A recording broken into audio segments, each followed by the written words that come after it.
यह कहानी एक आलसी कौवे की है। कौवा कभी भी कोई काम नहीं करता था। काम करना तो उस कौवे को जहर खाने के बराबर लगता। उठ जाओ कालू बेटा, आखिर तुम कब तक यूं ही ठाली घूमते रहोगे? कोई काम धंधा क्यों नहीं ढूंढ लेते? क्या पापा, सुबह सुबह नींद खराब कर दी। चैन से सोने तो दीजिए। कालू बेटा, कल को तुम्हारे बीवी बच्चे होंगे। बिना कमाए उनका पेट कैसे भरेगा?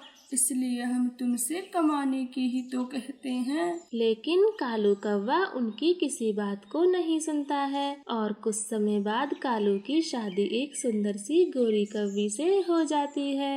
कालू बेटा, हमारे लिए तो आज तक तूने 1 रुपया नहीं कमाया। अगर गोरी को खुश रखना है तो कोई काम धंधा ढूंढ ले। कम से कम आज का तो ख्याल कीजिए पापा।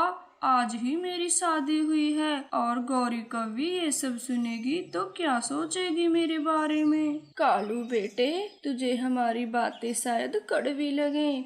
आज तक की जो भी जमा पूंजी थी वो सब तेरी शादी में खर्च हो गई है। लेकिन कालू कौवा अपने माँ बाप की बात को नहीं सुनता और वहाँ से चला जाता है। ऐसे ही समय बीतने लगता है। कालू के माँ बाप भी अब इस दुनिया को छोड़कर जा चुके थे।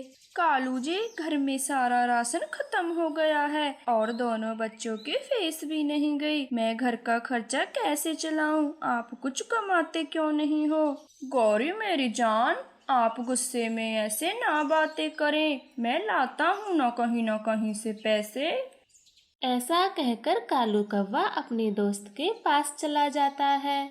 मिट्ठू मेरे दोस्त, घर में एक भी पैसा नहीं है। तू कुछ पैसे उधार दे दे, वरना मेरे बच्चों को स्कूल से निकाल दिया जाएगा। कालू, मैं तुझे पैसे कैसे दे दूं? तू जो पहला उधार लेकर गया था वो तो दिया ही नहीं है। यार, सब दे दूंगा तेरे पैसे, बस इस बार दे देना। तेरी भाभी बहुत नाराज है। कालू, मैं कब तक ऐसे तेरी मदद करूंगा? बिना कमाए कभी किसी की पूर्ति नहीं होती और तू कब तक दूसरों से मांगता रहेगा? लेकिन कालू कौवा उसकी बातों पर कोई ध्यान नहीं देता और वहाँ से अपने दूसरे दोस्त के पास चला जाता है। आजा मेरे यार, आखिर इतने दिनों बाद कैसे आना हुआ? फिर कालू कौवा उसे अपनी सारी परेशानी बताता है।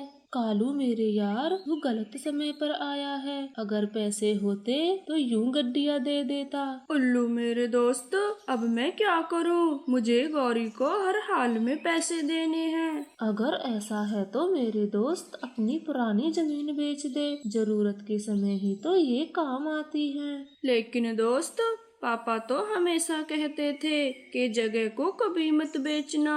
तो फिर यूं ही खाली लौट जा अपनी बीवी के पास। तेरे बच्चे स्कूल से निकाल दिए जाएंगे और गोरी भी तुझे छोड़कर चली जाएगी। कालू को अपने दोस्त की बातें सही लगने लगती हैं और वह अपनी पुरानी जमीन एक सेठ को बेच देता है। ये लो गौरी जी पैसे, और आगे से मुझसे कभी नाराज मत होना। कालू जी, इतने सारे पैसे आप कहाँ से लाए? गौरी, ये पापा ने किसी को उधार दिए थे जो मैं आज लेके आया हूँ। इस तरह से कालू फिर से ऐसो आराम की जिंदगी बिताने लगता है और कोई काम धंधा तो अब भी नहीं करता। देखा टूनी बेटा, कालू कैसे राजा बना घूमता है। पता नहीं बिना कमाए इसकी पूर्ति कैसे हो जाती है। कबूतर बाबा, सुना है कालू अपने पूर्वजों की सारी जमीन बेच आया। बस उन्हीं पैसों से ये सब कर रहा है। टूनी बेटा, मैं कभी नहीं भूल सकता। बेचारे कालू के माँ बाप ने कितनी मेहनत से कमाकर उस जमीन को इकट्ठा किया था और उस बेशरम कालू ने उसे कैसे बेच दिया। इस तरह से बातें करके वो दोनों पक्षी वहाँ से चले जाते हैं और फिर समय बीतता जाता है। कालू के वो पैसे भी खत्म हो जाते हैं। कालू जी, वो पैसे खत्म हो चुके हैं, अब आपको कमाना ही पड़ेगा। गौरी, इतने सारे पैसे इतनी जल्दी कैसे खत्म हो गए? अगर आप कमाओगे नहीं तो पैसे खत्म होने की बजाय इकट्ठा होंगे। और मुझे कुछ नहीं पता, अगर आज मुझे पैसे नहीं दिए तो मैं अपने मायके चली जाऊंगी। नहीं नहीं गौरी जी, आप मुझे छोड़कर ना जाइए, मैं अभी जाता हूँ कमाने। ऐसा कहकर कालू काम की तलाश में एक जूते बनाने की फैक्ट्री में चला जाता है। अरे तुम्हें काम पर रखकर हमें अपना व्यापार बंद करवाना है क्या? कुछ अंदाजा भी है काम के बारे में? जाओ जाओ यहाँ से, तुम्हारे लिए कोई काम नहीं है। इस तरह से कालू को कोई भी काम पर नहीं रखता और वह अपने माता पिता की बातों को याद करने लगता है। माँ पापा, आप सही कहते थे, मैं किसी काम का नहीं हूँ। अगर मैंने आपका कहा माना होता तो आज ये नौबत न आती। अब मैं अपने परिवार का पालन पोषण कैसे करूँगा? फिर उदास मन से कालू अपने घर चला जाता है। कालू जी, अच्छा हुआ जो आप जल्दी आ गए। ऐसा क्यों बोल रही हो गौरी जी, क्या हुआ है? कालू, हमारे बेटे का पैर टूट गया है और वह हॉस्पिटल में है। डॉक्टर ने कहा है कि तुरंत उसका ऑपरेशन करना पड़ेगा, वरना वह हमेशा के लिए लंगड़ा हो जाएगा। क्या गौरी, मुझे मेरे बेटे के पास ले चलिए। अरे कालू जी, ऑपरेशन के लिए रुपए जमा कराने होंगे तो आप पुरानी जमीन बेचकर जल्दी रुपए जमा करवा दें। यह सब सुनकर तो कालू बहुत घबरा जाता है और कुछ भी नहीं बोल पाता। कालू जी, आप ऐसे ना घबराइए, हमारा बेटा एकदम ठीक हो जाएगा। बस आप जल्दी से वह जमीन बेच दीजिए। गौरी जी, वो जमीन तो मैंने पहले ही बेच दी और आपसे झूठ बोला था कि पैसे कोई दे के गया है। क्या कालू जी, आपने वो जमीन भी बेच दी? अब हमारे बेटे का क्या होगा? गौरी जी, कुछ भी करके हमारे बेटे को बचा लो, आगे से मैं खूब मेहनत करके कमाऊंगा। इस तरह से कालू को जिंदगी भर ना कमाने का पछतावा हो गया था और बस वो तो लगातार रोए जा रहा था। और तभी वहाँ पर टूनी और बूढ़ा चाचा कालू के बेटे को लेकर आ जाते हैं। कालू बेटे, बस कर, तेरा बेटा एकदम ठीक है। यह सब हमने तुझे सबक सिखाने के लिए किया। मुझे माफ कर दो चाचा, मैं अब खूब मेहनत से कमाऊंगा और देखना आप, मैं अपने माता पिता की जमीन को भी वापस ले लूंगा। उस दिन के बाद कालू कौवा खूब मेहनत करके रुपए कमाता है और अपने माता पिता की जमीन को भी सेठ से वापस ले लेता है। मैं ये कहाँ आ गई? अरे तोते भैया, आंखें खोलिए, गोरी बहन उठिए। अरे टूनी, तू मेरे घर पे क्या कर रही है, वो भी इतनी सुबह सुबह? अगर तुझे कुछ काम है तो कौवे जी से बोल। उठिए गोरी बहन और देखिए हम सब कहाँ पर हैं, ये हमारा जंगल नहीं है। फिर एक एक करके वो सभी उठ जाते हैं। वो सभी हैरान थे कि हम सब कहाँ आ गए और हमारा जंगल कहाँ है। मैं तो अपने घर में सोई थी, फिर यहाँ कैसे आ गई? सारे पक्षी एक दूसरे से पूछ रहे थे कि हम सब एक साथ यहाँ कैसे आए। तभी वहाँ पर सबसे बड़ा पक्षी प्रकट हो जाता है। पक्षियों, आपका यमलोक में स्वागत है और मैं चित्रगुप्त हूँ। यमलोक? यमलोक में तो मरने के बाद आते हैं और आप हमें जिंदा ही ले आए। नहीं कौवन, आप सभी के जंगल में आग लगने की वजह से मौत हो गई थी और अब मैं आप सभी के कर्मों का हिसाब करने वाला हूँ। कर्मों का हिसाब? वो कैसे होगा? आप सभी के एक एक पल का हिसाब है इस किताब में। जिसके अच्छे कर्म होंगे वो स्वर्ग का आनंद लेगा और जिसके बुरे कर्म होंगे वो नरक में जाएगा। चित्रगुप्त जी, पहले आप मेरा कर्म देखो। मैंने स्वर्ग के बारे में बहुत सुना है, वहाँ तरह तरह की परियां रहती हैं, मुझे उनके साथ उड़ना है। सब्र करो कौवन, ऐसे नहीं। आप सब एक एक करके मेरे पास आएं और अपना नाम बताएं। और सारे पक्षी एक लाइन लगा लेते हैं। सबसे पहले बुलबुल अपना नाम बताती है। चित्रगुप्त जी, मेरा नाम बुलबुल चिड़िया है। बुलबुल चिड़िया, आप तो बहुत भोली हो। आपने कभी किसी को चोट नहीं पहुंचाई। आप इधर आ जाइए। चित्रगुप्त जी, मेरा नाम भूरी कबूतरनी है। भूरी कबूतरनी, आप भी इधर आ जाइए। चित्रगुप्त जी, मेरा नाम टोनी है। टोनी चिड़िया, आपने तो कभी किसी का बुरा नहीं सोचा। आप इधर आ जाइए। मेरा नाम गौरी कवि है और मैंने आज तक कोई बुरा काम नहीं किया। अरे अरे अरे, ये क्या गौरी कव्वी, आपने तो ना जाने क्या क्या किया है। आप उधर चली जाइए। चित्रगुप्त जी, मेरा नाम कालू कौवा है। कालू कौवे, आप भी उधर चले जाइए। ऐसे ही सभी के कर्मों का हिसाब हो जाता है और वहाँ स्वर्ग से सुंदर सुंदर परियां आ जाती हैं। आओ परियों, आप इन वाले पक्षियों को स्वर्ग ले जाओ और इनकी खूब सेवा करो। इन्हें किसी प्रकार का कष्ट नहीं होना चाहिए। ये बहुत ही नेक दिल पक्षी हैं।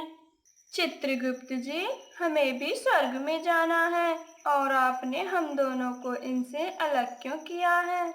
चुप रहो दुष्ट पक्षियों, आज तक तुम दोनों ने कोई अच्छा काम नहीं किया, इसलिए तुम दोनों स्वर्ग में नहीं नरक में जाने वाले हो। ये बात सुनकर तो कालू कौवा और गोरी कव्वी के होश ही उड़ जाते हैं और फिर वह परियां टूनी और बाकी पक्षियों को अपने साथ परियां बनाकर स्वर्ग ले जाती हैं।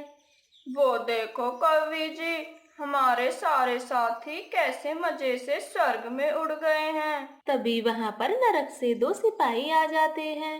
सिपाहियों, इन दोनों को अपने साथ ले जाओ और इनकी खूब अच्छे से खातिरदारी करना।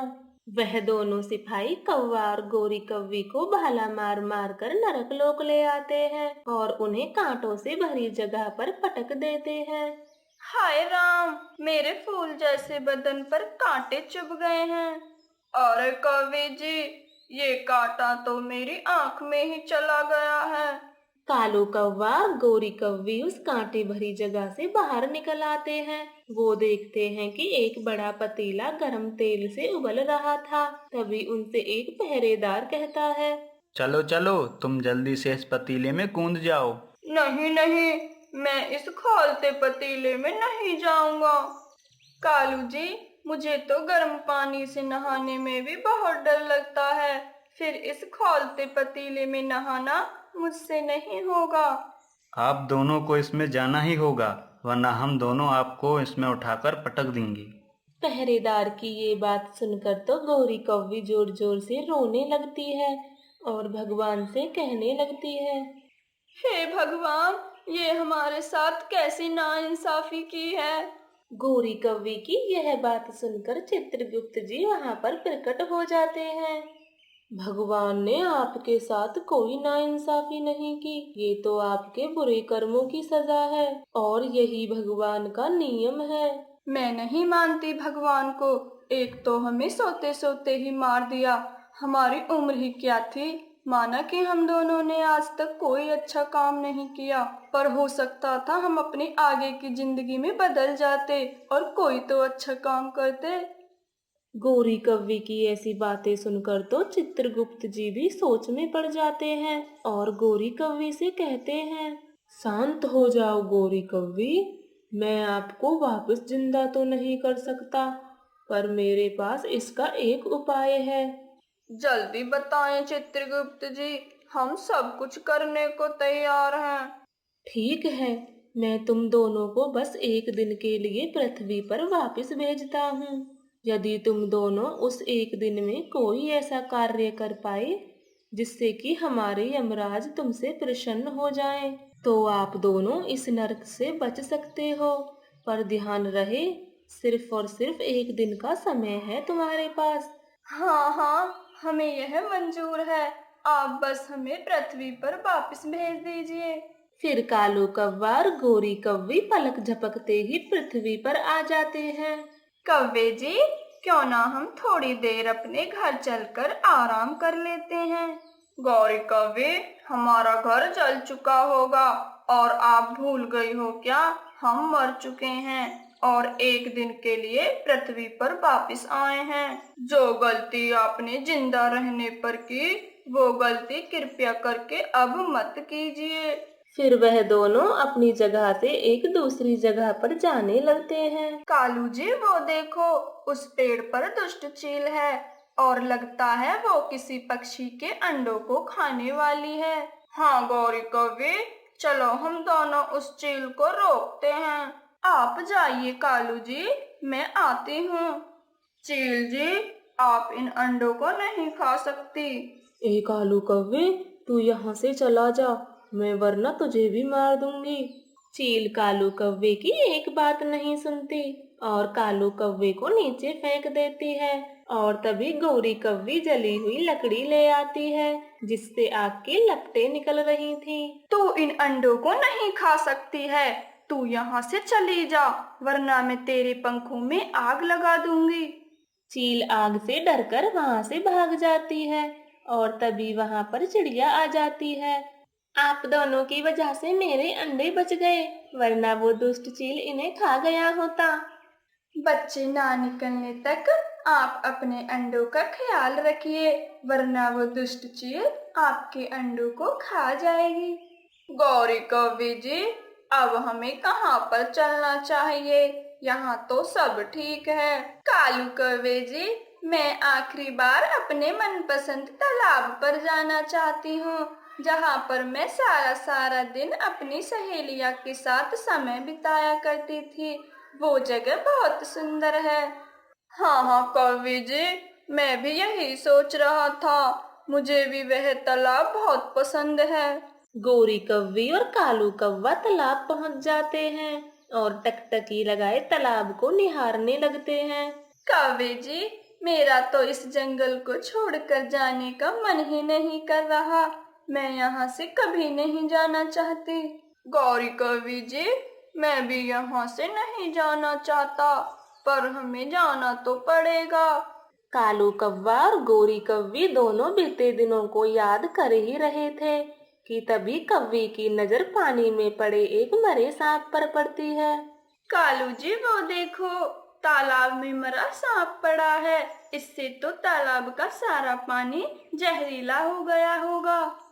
हाँ गौरी कौवी, अगर इस पानी को कोई अनजाने में पी लेगा तो उसकी तो मृत्यु हो जाएगी। नहीं कौवे जी, हम ऐसा नहीं होने देंगे, चाहे कुछ भी हो जाए।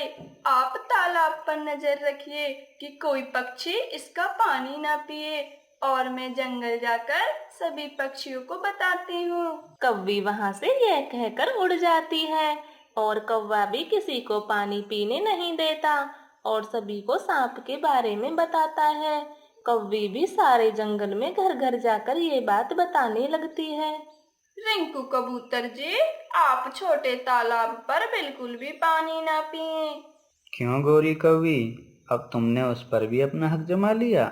नहीं कबूतर जी, उस तालाब में मरा हुआ सांप पड़ा है, जिसके कारण तालाब का सारा पानी विषैला हो गया है, इसलिए आपसे मैं मना कर रही हूँ। मुझे माफ करना गौरी बहन, मैंने आपको गलत समझा। कोई बात नहीं कबूतर जी, अब मैं चलती हूँ। फिर गौरी कौवी वापस तालाब पर चली जाती है। मैंने सभी को बता दिया है, अब कोई भी इस तालाब पर पानी पीने नहीं आएगा। और गौरी कौवे, मैंने भी किसी को पानी नहीं पीने दिया, और आपने भी बहुत मेहनत की है सभी पक्षियों के घर जा जाकर। कालू जी, सूरज ढल चुका है और हमारे जाने का समय भी हो गया है, न जाने चित्रगुप्त जी हमारा क्या करेंगे। चित्रगुप्त जी के द्वारा दिया गया एक दिन का समय समाप्त हो चुका था और वह पलक झपकते ही वापिस यमलोक पहुंच जाते हैं। कालू कौवे जी, हमने तो कोई काम टूनी जैसा नहीं किया, अब हमारा क्या होगा? मुझे नहीं पता कौवे जी, अब तो हम नरक ही जाएंगे।